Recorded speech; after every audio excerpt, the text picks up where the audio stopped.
Sarah Davis never expected that a regular Tuesday would change her life forever. She was in her small apartment, washing dishes when the pain started. It was too early. The baby wasn't due for another month. "Not now," she whispered, holding her round belly with wet hands. The pain came again, stronger this time. Sarah knew this was real. She was going into labor. With shaking hands, she called her sister Emma, who lived just 10 minutes away. "The baby's coming," was all she managed to say before another wave of pain hit her. Emma found Sarah sitting on the floor, breathing hard. "Let's go, right now," she said, helping Sarah to her feet. The drive to the hospital felt endless. Sarah watched the rain hit the car windows while trying to stay calm. At 28, she had prepared herself to be a single mother after her boyfriend left when she told him about the pregnancy. But nothing could truly prepare her for this moment. At the hospital, things moved quickly. The doctors looked worried. "The baby is in distress," one of them explained. "We need to monitor you both carefully." Hours passed. The labor was hard. Sarah felt weak and scared, but she kept fighting. "You can do this," Emma told her, holding her hand tightly. Finally, after 16 long hours, the room filled with the sound every mother waits to hear, the cry of her baby entering the world. "It's a boy," the doctor announced. "A healthy boy." Sarah's tears mixed with sweat as they placed her son on her chest.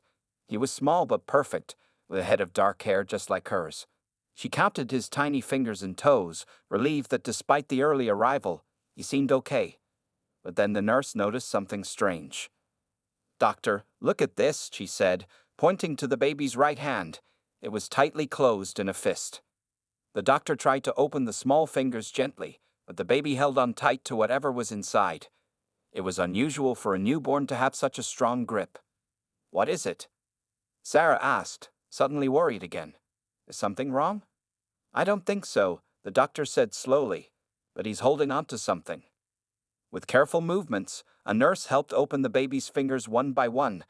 There, in the center of his tiny palm, was a small, smooth object. "What in the world?" Emma whispered, leaning closer. It was a stone, no bigger than a quarter. It had an unusual color, a deep blue with flecks of gold that seemed to shine under the hospital lights. The surface was perfectly smooth, as if it had been polished for years. The medical staff looked confused. This was not normal. Babies aren't born holding objects. "Where did this come from?" the doctor asked, looking around the room as if someone might have an answer. Sarah shook her head, just as confused as everyone else. "I have no idea." The stone was tested quickly for safety. It wasn't sharp or dangerous, just strangely out of place. "Do you want to keep it?" a nurse asked, holding the small stone in her gloved hand. Sarah looked at her son, now sleeping peacefully in her arms. Something about this felt important, like the stone was meant to be with him. "Yes," she said firmly. "It's his." That night, as Sarah held her sleeping son, whom she named Ethan, she couldn't stop looking at the stone on her bedside table. Where had it come from? What did it mean? Sarah didn't know it yet, but this small stone would soon reveal itself to be much more than just a strange birth story to tell. It would be the beginning of something extraordinary. 3 days after Ethan's birth, Sarah took her baby home to their small apartment. She was tired but happy to finally be away from the hospital. Emma helped set up the nursery, a corner of Sarah's bedroom with a second-hand crib and a rocking chair. "Are you sure you don't want me to stay tonight?" Emma asked, watching Sarah place the blue stone on a shelf near the crib. "I'll be fine," Sarah said, though she wasn't completely sure. Being alone with a newborn was scary, especially one who had arrived early. That first night was hard. Ethan cried every 2 hours, and Sarah moved between feeding him, changing him, and trying to sleep whenever possible. By morning, her eyes were red, and she felt lost. "I don't know what I'm doing," she admitted when Emma called to check on them. "Nobody does at first," Emma assured her. "You're doing great." But by the third night home, Sarah was at her breaking point. Ethan had been crying for hours, and nothing seemed to help. She had fed him, changed him, walked around the apartment holding him close, but he continued to cry. "Please tell me what you need," she begged, tears running down her face. In her desperate state, Sarah noticed the stone on the shelf. Without thinking much about it, she took it down and held it in her hand while rocking Ethan. Something strange happened immediately. The stone felt warm in her palm, and Ethan's cries began to soften. Within minutes, he was quiet, looking up at her with his dark eyes. "What just happened?" Sarah whispered, looking at the stone with new curiosity. The next morning, Sarah decided to try an experiment. When Ethan started fussing before his feeding, she picked up the stone again. Just like before, he calmed down almost immediately. "This is weird," she told Emma on the phone later that day. "The stone seems to calm him down." "It's probably just coincidence," Emma said. "Or maybe holding it makes you calmer, and he senses that." Sarah wasn't so sure. That night, she placed the stone near Ethan's crib and watched as it began to give off a soft blue glow in the dark room. It wasn't bright, just a gentle light like a nightlight. "That's impossible," she whispered, reaching out to touch it. The stone was warm, as if it had been sitting in sunlight. Over the next few weeks, Sarah noticed more unusual things. The stone would glow whenever Ethan was upset or hungry, almost like it was alerting her to his needs. When she held both Ethan and the stone, he seemed more content than at any other time. One afternoon, while Ethan napped, Sarah searched online for information about strange stones and birth stories. She found nothing like her experience. There were old legends about magical objects, but nothing that seemed real or helpful. Sarah decided to take a picture of the stone and post it in a geology forum, asking if anyone knew what kind of stone it might be. The responses came quickly. "Looks like sodalite, but the glow is unusual. Could be a rare form of lapis lazuli. Where did you find this?" Sarah didn't tell them the truth. How could she explain that her baby was born holding it? Instead, she said she found it while hiking. A professor from a university in California messaged her privately. "This stone has unusual properties. I'd like to examine it if possible." Sarah closed her laptop without responding. She felt protective of the stone now, sensing it was somehow connected to Ethan in ways she didn't understand. That night, as she watched her sleeping baby, the stone glowing softly beside him, Sarah made a decision. She would keep the stone's abilities secret until she understood more. Whatever this stone was, it had come to them for a reason, and she needed to figure out why. 6 months passed since Ethan came into Sarah's life. He was growing quickly, with bright eyes that seemed to take in everything around him. The mysterious blue stone had become a normal part of their daily routine. Sarah kept it close, usually in her pocket or on the table next to wherever Ethan was playing. One rainy Tuesday afternoon, Sarah's neighbor Mrs. Wilson came to visit. The elderly woman had been kind to Sarah since she moved into the building, often bringing homemade cookies or offering to watch Ethan for short periods. "How's our little miracle today?" Mrs. Wilson asked, sitting on the couch while Sarah made tea. "He's good, just woke up from his nap," Sarah replied, glancing at Ethan, who sat on a blanket on the floor, playing with soft blocks. Mrs. Wilson moved to sit on the floor with Ethan, wincing as she did. "These old knees aren't what they used to be," she said with a laugh that quickly turned into a groan of pain. "Are you okay?" Sarah asked, concerned. "Just my arthritis acting up. The rain makes it worse," Mrs. Wilson explained, rubbing her knees. "Been bothering me for 20 years now." Ethan stopped playing with his blocks and looked at Mrs. Wilson with unusual focus for a baby his age. Then he began to crawl toward the coffee table where Sarah had left the blue stone. "Look at him go," Mrs. Wilson said proudly. "He's getting so good at moving around." Sarah watched as Ethan reached the table, pulled himself up to standing, and grabbed the stone. It was the first time he had shown any interest in it himself. "What's that he's got?" Mrs. Wilson asked, squinting to see better. Before Sarah could answer, Ethan crawled back to Mrs. Wilson and did something that left both women speechless. He took the stone and pressed it against Mrs. Wilson's knee, looking up at her with serious eyes. "Well, aren't you sweet?" Mrs. Wilson said, smiling at the baby. "Are you trying to make me feel better?" Then her smile froze. A soft blue light was glowing between Ethan's hand and her knee. It lasted only a few seconds before Ethan pulled his hand away, the stone still clutched tightly in his little fist. "What was that?" Mrs. Wilson whispered. Sarah moved quickly to take the stone from Ethan, her heart racing. "It's just a special toy," she said weakly. Mrs. Wilson touched her knee with a confused expression. Then she moved it slightly, then more. Her eyes widened. The pain, it's gone. What do you mean? Sarah asked, trying to keep her voice calm. Mrs. Wilson stood up easily, without the usual struggle and wincing. I mean, it's gone. Completely. She bent her knees several times. I haven't been able to do this in years. Sarah watched, shocked, as the elderly woman moved around the living room, testing her knees with growing excitement. It's a miracle, Mrs. Wilson declared. That stone. What is it? I don't know, Sarah admitted, looking at Ethan, who had returned to his blocks as if nothing unusual had happened. Ethan was born holding it. Mrs. Wilson stared at Sarah, then at Ethan. Born holding it? That's not possible. I know, but it's true. Sarah held the stone up, watching as the blue light inside it seemed to swirl gently. And this isn't the first strange thing it's done. Sarah told Mrs. Wilson about how the stone glowed when Ethan needed something, how it calmed him when he cried. But healing someone's arthritis, that was something entirely new.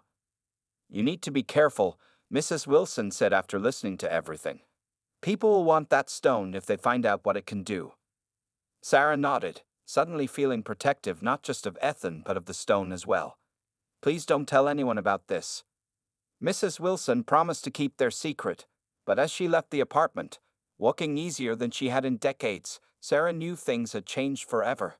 The stone wasn't just special, it had healing powers, and somehow Ethan knew how to use them. That night, Sarah held the stone in her hand, watching it glow softly in the dark. What are you? She whispered. And why did you come to us? A month after the incident with Mrs. Wilson, Sarah noticed people looking at her differently. Mrs. Wilson had kept her promise not to tell anyone about the stone, but she couldn't hide the fact that she could suddenly walk without pain. Her neighbors and friends at church were amazed by her miraculous recovery. It's like I'm 30 years younger, Mrs. Wilson told people. My doctor can't explain it. When asked how it happened, she would simply say, I was visiting Sarah and baby Ethan, and the pain just disappeared. This vague explanation led to whispers. Some people thought Sarah might be some kind of faith healer. Others wondered if there was something special about her apartment. Either way, Sarah started getting more visitors than usual. I was just in the neighborhood, a woman from Mrs. Wilson's church said one afternoon, showing up at Sarah's door. Thought I'd stop by to meet the baby everyone's talking about. Sarah politely let people in, but she kept the blue stone hidden in her bedroom. She was becoming more protective of it every day. One Tuesday morning, Sarah took Ethan to his regular doctor's appointment. Dr. Martinez had been Ethan's doctor since birth and was one of the few people who knew about the stone, having been there when Ethan was born. He's developing perfectly, Dr. Martinez said, checking Ethan's reflexes. You never know, he was born early. As the doctor made notes in her file, she hesitated, then asked quietly, Sarah, have you noticed anything else unusual about the stone? Sarah tensed. Why do you ask? Mrs. Wilson is my patient too, Dr. Martinez explained. I treated her arthritis for years. When she came in last week, I couldn't find any sign of it. Her joints look like they belong to a much younger woman. Sarah looked down at Ethan, who was happily playing with a toy on the exam table. We've noticed some things, she admitted. It seems to help people. Dr. Martinez nodded slowly. I thought so. Look, Sarah, I respect your privacy, but as a doctor, I'm very interested in anything that could help my patients. I can't explain it, Sarah said. And I'm not ready for people to know. I don't want Ethan to become some kind of attraction. I understand, Dr. Martinez said. But if you ever want to explore this further, in a controlled, private setting, I'd like to help. On their way home, Sarah stopped at the grocery store. While in the checkout line, Ethan began to fuss. Sarah reached into her purse, where she now kept the stone, and held it to calm him down. A man standing behind her noticed the blue glow between her fingers. Excuse me, he said, leaning closer. What is it you're holding? Just a stress toy, Sarah replied quickly, putting the stone back in her purse. The man didn't seem convinced. I've never seen anything like it. Does it light up? Sometimes, Sarah said shortly, paying for her groceries and leaving as quickly as she could. Later that evening, Sarah noticed a car parked across from their apartment building. The same man from the store was sitting inside, watching her windows. Scared, Sarah called Emma. Someone's watching the apartment. He saw the stone at the store today. I'm coming over, Emma said immediately. Pack some things for you and Ethan. Within an hour, Sarah and Ethan were at Emma's house across town. The stone was wrapped in a soft cloth in Sarah's pocket. You can stay here as long as you need, Emma assured her. But Sarah, this is getting serious. What exactly is happening with that stone? Sarah took out the stone, which glowed softly in the dim light of Emma's living room. I think it heals people, she said finally. Ethan somehow knows who needs help and how to use it. Emma stared at the stone, then at her nephew who was sleeping peacefully in his portable crib. If people find out what it can do? I know, Sarah whispered. That's what I'm afraid of. That night, Sarah made a decision. She needed to understand the stone's power and protect Ethan from those who might want to use it, or him, for their own purposes. Sarah and Ethan stayed with Emma for 2 weeks. During that time, Sarah was careful not to use the stone. She kept it wrapped in cloth and hidden in her suitcase. But she noticed that Ethan would often crawl toward the suitcase, as if he could sense where the stone was. He's connected to it somehow, Sarah told Emma one evening as they watched Ethan sleep. It's like they belong together. Emma looked worried. But what is it exactly, and where did it come from? I don't know, Sarah admitted. I've been asking myself the same question since he was born. The next morning, Sarah checked her mailbox at their apartment building. Among the bills and advertisements was a small envelope with no return address. Inside was a handwritten letter. Asterisk, dear Sarah, asterisk. Asterisk, you don't know me, but I know about the blue stone your son was born with. Please don't be afraid. My name is Thomas Green. 45 years ago, my daughter was also born holding a stone just like your son's. I've been searching for others like her ever since, asterisk. Asterisk, if you want to know more, meet me at Riverside Park near the old oak tree on Saturday at 10 a.m. Come alone if you wish, but know that I mean you and your son no harm, asterisk. Asterisk, sincerely, asterisk. Asterisk, Thomas Green, asterisk. Sarah's hands shook as she read the letter again. Someone else knew about the stone, and more importantly, there had been another child born with one. It could be a trap. Emma warned when Sarah showed her the letter. That man who was watching your apartment could have sent it. But what if it's real? Sarah argued. What if this Thomas person has answers? After much discussion, they agreed on a plan. Sarah would meet Thomas, but Emma would come too, staying hidden nearby to watch. Sarah would leave Ethan with a trusted neighbor. Saturday morning was sunny and cool. Sarah arrived at the park 15 minutes early and sat on a bench near the old oak tree. Emma positioned herself at the park cafe across the way, pretending to read a book. At exactly 10 a.m., an elderly man with white hair and kind eyes approached Sarah's bench. He walked with a slight limp and used a cane. Sarah? He asked gently. I'm Thomas Green. Sarah nodded, her heart racing. How do you know about the stone? Thomas sat down beside her with a tired sigh. As I wrote in my letter, my daughter Julia was born holding one. It was green, not blue, but it had the same power to heal. Where is she now? Sarah asked. Your daughter? A shadow passed over Thomas's face. She died when she was 7 years old. That's why I've been searching for others like her. I'm sorry, Sarah said, suddenly feeling a deep sadness for this stranger. Don't be, Thomas said. Julia had a wonderful life, though short. She helped many people with her stone. What happened to her? Sarah asked, almost afraid to hear the answer. She got very sick. Leukemia. The strange thing was, her stone could heal others but not herself, Thomas explained. After she died, the stone turned to dust. Sarah felt a chill run through her body. Why are you telling me this? Because there are things you need to know about the stone and your son, Thomas said seriously. Things I learned too late. He reached into his pocket and pulled out an old journal with a worn leather cover. This contains everything I learned about the stones and the children born with them. There aren't many, maybe one every few decades around the world. Sarah hesitated before taking the journal. Why should I trust you? Thomas smiled sadly. You shouldn't. Not yet. But read the journal, and if you want to talk more, my phone number is inside. He stood up slowly. Be careful, Sarah. There are people who will want to use your son's gift for their own purposes. As Thomas walked away, Emma rushed over. What did he say? Are you okay? Sarah held the journal tightly. I think we just found some answers, she said, but I'm not sure I'm going to like them. Sarah stayed up all night reading Thomas's journal. The leather-bound book contained stories of children from different times and places, all born holding stones with unusual powers. Thomas had collected these stories over decades, traveling around the world after his daughter's death. I can't believe this, Sarah whispered, turning the yellowed pages carefully. According to the journal, there had been only 12 known cases in the last 100 years. Each child was born with a different colored stone, but all the stones had healing powers. Emma found Sarah at the kitchen table the next morning, still reading. Did you sleep at all? She asked, worried. Sarah shook her head. Listen to this, she said, reading from the journal. The children born with the stones are called healers. They appear when the world needs healing most. The stone is both their gift and their burden. What does that mean? Emma asked, making coffee. According to Thomas, these children can heal others, but there's a price, Sarah explained.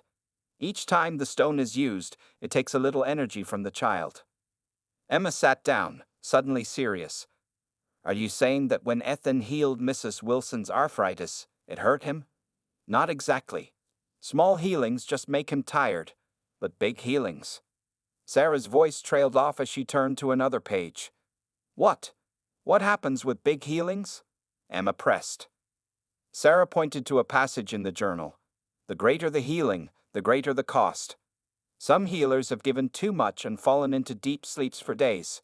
Others have become sick themselves after healing serious illnesses. Emma took the journal from Sarah's hands. This can't be true. It's just stories and myths. But it explains everything, Sarah insisted. Why Ethan was drawn to Mrs. Wilson's knee, how he knew what to do with the stone. He was born to help people. At what cost to himself? Emma asked. If this is true, using the stone could hurt him. Sarah rubbed her tired eyes. There's more. The journal says that as the children grow older, they can control the stone better. They learn to balance the healings with their own strength. Later that day, Sarah called the number Thomas had left in the journal. They agreed to meet again, this time at Sarah's apartment. Sarah wanted Ethan to meet him. When Thomas arrived, he seemed nervous. I wasn't sure you'd call, he admitted. I have questions, Sarah said simply, inviting him in. Thomas's eyes immediately went to Ethan, who was playing on the floor.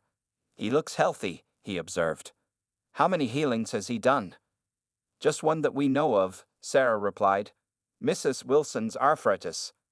Thomas nodded. That's good. You're being careful. Ethan stopped playing and looked up at Thomas. Then, to Sarah's surprise, he crawled over to her purse where she kept the stone, pulled himself up, and reached for it. He knows I'm connected to the stones, Thomas explained as Sarah hesitantly gave Ethan the wrapped stone. Ethan unwrapped it himself and held it out to Thomas. The old man's eyes filled with tears as he looked at the glowing blue stone. It's been so long since I've seen one, he whispered. Ethan pushed the stone toward Thomas's hand, the one holding the cane. He wants to heal you, Sarah realized. Thomas shook his head. No, I can't let him. I'm old, and my problems are many. It would take too much from him. But Ethan was persistent. He placed the stone against Thomas's wrist, and before anyone could stop him, a bright blue light flashed between them. Thomas gasped, dropping his cane. Sarah quickly picked up Ethan, who suddenly looked very tired. What did he do? Sarah asked frantically, checking Ethan for signs of distress. Thomas held up his hand in wonder. My arthritis, he said. It's gone. Just like Julia used to do. He looked at Sarah with serious eyes. He's strong, but you must be careful. Each healing takes something from him. You need to protect him, not just from others who would use him, but from his own desire to heal. Sarah held Ethan close as he fell asleep in her arms, the stone still clutched in his tiny hand. She now understood both the gift and the danger they faced. 3 years passed since Sarah first met Thomas. Ethan was now a curious and energetic 4-year-old boy with dark curls and bright eyes. The blue stone remained his constant companion, though Sarah had made strict rules about its use. Remember what we talked about, Ethan, Sarah would remind him each morning. The stone is special, and we must be careful. I know, Mommy, Ethan would reply seriously. Only small helps and only when you say it's okay. Sarah had learned to balance protecting her son with allowing him to use his gift in safe ways. With Thomas's guidance, she created a system. Ethan could help with minor pains and simple problems. Headaches, small cuts, sprained ankles. Nothing serious that would drain his energy too much. Thomas had become like a grandfather to Ethan, visiting every week to check on them and share what he knew about the healers. His own health had improved dramatically after Ethan's healing, giving him more energy than he'd had in years. He's doing well, Thomas told Sarah one afternoon as they watched Ethan playing in the small garden behind their new house. They had moved to a quiet neighborhood outside the city where fewer people knew them. You've done a good job teaching him balance. Sarah smiled, but her eyes were worried. He's starting school next month. I'm scared, Thomas. What if he tries to heal someone at school? What if other children see the stone? It's a risk we have to take, Thomas said gently. He needs to live a normal life, not hidden away. Later that day, Sarah received a call from Emma. Sarah, turn on the news right now. Sarah grabbed the remote and switched on the TV. On the screen was a familiar face. It was Dr. Martinez, Ethan's first doctor. Unexplained healing abilities in children, Dr. Martinez was saying to a reporter. There have been documented cases throughout history of children born with special objects that seem to have healing properties. Sarah's heart pounded as the reporter asked, "Do you know of any such children currently?" Dr. Martinez hesitated before answering. "I've seen evidence that suggests these special children still exist today." Sarah turned off the TV, her hands shaking. "She didn't name us," she told Emma on the phone, "but people might start looking." "What are you going to do?" Emma asked. Before Sarah could answer, there was a knock at the door. Through the peephole, she saw a woman in a business suit standing on her porch. "Miss Davis," the woman called. "My name is Rebecca Chen. I'm from the Medical Research Institute. We'd like to speak with you about your son." Sarah backed away from the door without answering. She called Thomas immediately. "They found us," she said, trying to keep her voice calm as Ethan played nearby. "Someone from a research institute is at my door." "Don't open it," Thomas said firmly. "Pack some things. I'll be there in 20 minutes.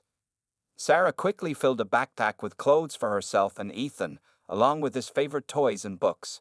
She put the blue stone in her pocket, away from Ethan for now. "We're going on an adventure with Grandpa Thomas," she told Ethan, who clapped his hands excitedly. When Thomas arrived, they slipped out the back door and through the garden gate to his waiting car. As they drove away, Sarah saw more vehicles pulling up to her house. "Where are we going?" she asked Thomas. "I have a cabin in the mountains," he replied. "We'll be safe there while we figure out what to do." Ethan fell asleep in his car seat as they drove into the setting sun. Sarah watched the city disappear behind them, feeling both scared and relieved. "I always knew this day might come," Thomas said quietly. "When Julia was alive, we faced similar problems. People want to study the stones, to understand their power." "I won't let them turn Ethan into a lab experiment," Sarah said firmly. Thomas nodded. "There's something I haven't told you yet. Something important about the healers and their stones." He glanced at her. "There are others like Ethan out there right now, and I think it's time for you to meet them." Sarah looked out at the darkening road ahead, realizing that their journey was just beginning. Whatever came next, she would protect Ethan and his gift, no matter what it took. Thomas's cabin sat deep in the pine forests, miles from the nearest town. After 3 days of hiding there, Sarah began to wonder what would happen next. Ethan enjoyed the freedom of the woods, but Sarah knew they couldn't hide forever. On the 4th morning, as Sarah made breakfast, she heard cars approaching. Her heart raced with fear until Thomas smiled. "They're here," he said simply. Sarah looked out the window to see 3 vehicles parking in front of the cabin. From them emerged families, parents with children of different ages. "Who are they?" Sarah asked, pulling Ethan close to her side. "The others I told you about," Thomas explained. "Families like yours." As the visitors entered the cabin, Thomas introduced them one by one. There was Miguel, a quiet 7-year-old boy from Mexico, holding a red stone. Beside him stood his father, Carlos. Then came Lily, a 12-year-old girl with long braids and a yellow stone, with her mother and grandmother. Finally, there was Akira, a 15-year-old boy from Japan with his parents, his green stone hanging from a cord around his neck. "These are the current healers I found," Thomas said. "There may be more around the world." Ethan looked at the other children with wide eyes, especially at their colored stones. Without hesitation, he pulled his blue stone from his pocket and held it up. "Like mine," he said excitedly. The stones began to glow in response to each other, creating a rainbow of light in the cabin's main room. The adults watched in amazement as the children naturally formed a circle, stones held in the center. "What's happening?" Sarah whispered to Thomas. "The circle of healers," Thomas replied. "My daughter once told me about this, but I've never seen it. When healers come together, their power grows. They can share strength and protect each other." Lily's grandmother, an elderly woman named Grace, approached Sarah. "We've been meeting secretly for years," she explained. "Thomas finds the new healers and brings them to us when it's time." "Time for what?" Sarah asked. "Time for them to learn about their gift and how to use it safely," Grace said. "Lily was like your Ethan once, healing everyone she could. It nearly killed her when she tried to heal a man with cancer when she was 6. Sarah watched as Akira, the oldest, showed the younger children something with his stone. They were communicating in a way that seemed beyond words. "The Research Institute has been tracking healers for decades," Carlos, Miguel's father, told Sarah. "They want to study the stones, maybe use their power. But the stones only work with their healers," Thomas added. "They can't be separated. The Institute doesn't understand that." As the day continued, the parents shared stories and advice while the children bonded. Sarah learned that each family had faced similar challenges, hiding the stones, protecting their children, moving when necessary. "We've created a network," Grace explained. "Safe houses, friendly doctors, people who help us stay hidden." "But we can't hide forever," Akira's mother said. "And our children shouldn't have to live in fear." That evening, as the children slept, the adults made a decision. Instead of running, they would work together. Thomas had connections with ethical scientists who could document the healer's abilities without exploiting them. With proper evidence, they could protect the children legally. "It won't be easy," Thomas warned. "But together, we're stronger." The next morning, Sarah watched as Ethan played with the other children. For the first time since his birth, he seemed truly at peace, surrounded by others who understood his gift. "We'll be okay, won't we?" she asked Thomas. The old man smiled, watching the children. "The stones bring these families together for a reason. Every generation of healers faces challenges, but they'd also bring hope to the world." Sarah looked at her son, the blue stone glowing in his small hand as he laughed with his new friends. The object that had changed her life forever had led them here, to a new family, a new purpose, and a future that, though uncertain, they would face together. "Yes," she said, feeling truly hopeful for the first time in years. "We'll be more than okay."